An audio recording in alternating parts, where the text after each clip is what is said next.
لیکن جو بندہ جان بوجھ کے قرضہ لے، جان بوجھ کے قرضہ لینے سے مراد کیا ہے؟ شہرت کے لیے، دکھاوے کے لیے، زیادہ خرچے کرنے کے لیے، مہنگی شادی کرنے کے لیے جو بندہ قرضہ لے، حضور فرمانے لگے میں کفر اور قرض سے اللہ کی پناہ مانگتا ہوں۔ میں کہ ہمارے ہاں کچھ ولیمہ نما چہلم بھی ہوتے ہیں، ولیمہ نما چہلم، وہ ٹائٹل چیلم کا ہے اور اندر جا کے دیکھو تو ماحول سارا ولیمے کا ہے، تو یہ سال ثواب ہے؟ آپ بتائیں ذمہ داری سے کہ یہ سال ثواب ہے؟ آپ غرباء کی دعوت پکائیں گے، غریبوں مسکینوں کی، ان کی دعوتیں اعلیٰ حضرت بریلوی رحمت اللہ نے لکھا ہے جائز نہیں ہے دعوت کرنا اس طرح۔ ہاں آئے ہوں کھانا کھا جائیں، فی نفس ہی رشتہ داروں کو کھانا کھلانا، دعوت کھلانا ثواب ہے، لیکن ختم کو، چیلم کو، دسویں کو دعوت بنا لینا یہ درست؟ ویسے ان کو دیں آپ، ثواب ہے، لیکن ہمارے ہاں تو مطلب عجیب سا ایک ماحول ختم شریف، یعنی کل 10ویں کا اکٹھا اعلان ہو گیا، میں موجود تھا تو کہنے لگے ویکھو انہیں پیسے لگے جو بچانا۔ خدا کے بندو یوں تو نہ کرو۔ ایک ان کا والد چلا گیا، والدہ چلی گئی، کوئی عزیز چلا گیا، اور دوسرا یہ کہ آپ یہ بتائیں گھر سے روٹی نہیں ملتی، صرف ختم کی ملتی ہے۔ اتنی چھوٹی سوچ کون پیدا کرتا ہے؟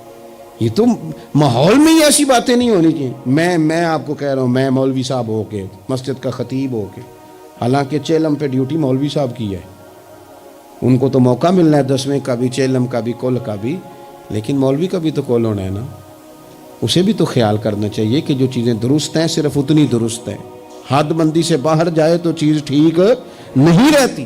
اس لیے ان تقریبات کو بھی یقین کریں۔ کل شریف پہ ماحول دعوت کا نہ ہو۔ میں آپ کو ذمہ داری سے کہتا ہوں،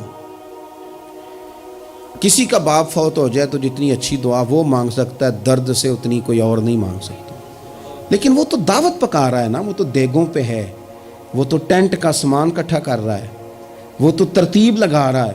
اور میں ذمہ داری سے کہتا ہوں، کل سے پہلے 10ویں کے بعد، چیلم کے بعد بیٹوں کی لڑائی ہوتی ہے کہ خرچہ زیادہ آیا، تم حصہ نہیں پورا دے رہے، یہ سال ثواب ہے؟ تیرے ذمہ 25,000 ہے، تیرے ذمہ 30,000 ہے، یہ سال ثواب ہے؟ یہ غلط چیز ہے، کیونکہ آپ ایک ماحول ہے دعوت کا، ایک ماحول ہے دعا کا، ان دونوں میں فرق ہے۔ جہاں دعا کا ماحول ہوگا نا، وہاں نہیں یہ ٹینٹوں کا چکر، روٹیوں کا چکر، یہ آنے جانے والوں کا چکر، میرج حال، وہاں نہیں، وہاں تو لوگ قرآن شریف پڑھیں گے، وہاں تو گھر والے بھی بیٹھ کے تسلی سے تسبیح کریں گے، اور پھر تسلی سے آنسوں سمیت رب کی بارگاہ میں دعا کریں گے۔ دعوت اور دعا کا ماحول ہی الگ الگ ہے۔ اس لیے جو ہماری تقریبات اصال ثواب کی ہیں، اور پھر میں آپ سے عرض کروں، امیر بڑے بڑے چیلم کرتے ہیں، غریبوں کو مشکل میں ڈال دیتے ہیں، مشکل میں، پتہ نہیں بیچاروں کا بیماری پہ کتنا کو خرچ ہو گیا ہے، کہاں کہاں سے قرضہ اٹھایا ہے، کتنی تکلیف صحیح ہے۔ پھر آپ نے کل شریف پہ بھی بہت بڑا اہتمام کا کہہ دیا، پھر 10ویں پہ بھی کہہ دیا، پھر چیلوں پہ بھی کہہ دیا۔ نہیں، کچھ لوگ زبان سے کہتے لیکن بڑی تکلیف میں آ جاتے ہیں، بڑی آزمائش، بڑی ساری دکھ بھرا معاملہ ہوتا ہے۔ اور میں نے دیکھا ہے، چونکہ میرا شعبہ ہے، میں نے قریب جا کے دیکھا ہے، لوگ سوال جواب کر رہے ہوتے ہیں، جناب آپ کیسے کر کے کریں، کس کو دکھ بتائیں؟ ایک ماں کے جانے کا دکھ، باپ کے جانے کا دکھ، بھائی کے جانے کا دکھ، اور ایک یہ والا دکھ۔ نہ کریں یہ کام۔ ہمارا دین جہاں ہمیں تکلیف نہیں دیتا، اپنے آپ کو تکلیف میں نہ ڈالیں۔ اصال ثواب ضرور کریں، فی نفس ہی اس کا بہت اجر و ثواب ہے، لیکن مشقت والا کام میں درد سے کہ غریبوں کا بھلا کر دو، پر ان کو جا کے مشورہ دو کہ یار مہربانی کرو، ایک ہی ختم کافی ہے، بڑا ختم کل والے دن ہو گیا، اب جائیں لوگ اپنے گھروں کو، چیلم والے دن بس ٹھیک ہے۔ میں تو آپ کو مشورہ دوں گا کہ آپ کسی مسجد میں، گھر سے سارے لوگ چلے جائیں، مسجد کے نمازی بیٹھے ہیں، وہاں جا کے آپ کہیں جناب قاری صاحب یہ تھوڑا ختم شریف پڑھ دیں۔ آپ کو بہت بڑا اعلان کرانے کی بھی ضرورت نہیں، آپ ختم شریف پڑھ دیں۔ دیکھو نا میرے نبی پاک صلی اللہ علیہ وسلم، اللہ کرے حضور کی ادائیں نور بن کے ہمارے دلوں میں اتر جائے اور وہ نہ اندر رہ جائیں ہمارے۔ یہ دیکھو اصال ثواب۔ حضرت سیدنا سعد بن معاذ رضی اللہ تعالیٰ عنہ کا وصال ہو گیا، قربان جائے، نصیب دیکھو، حضور ان کی قبر پر کھڑے ہو گئے، قبر میری تے میرے اپیرا جے کر پامیں پھیرا،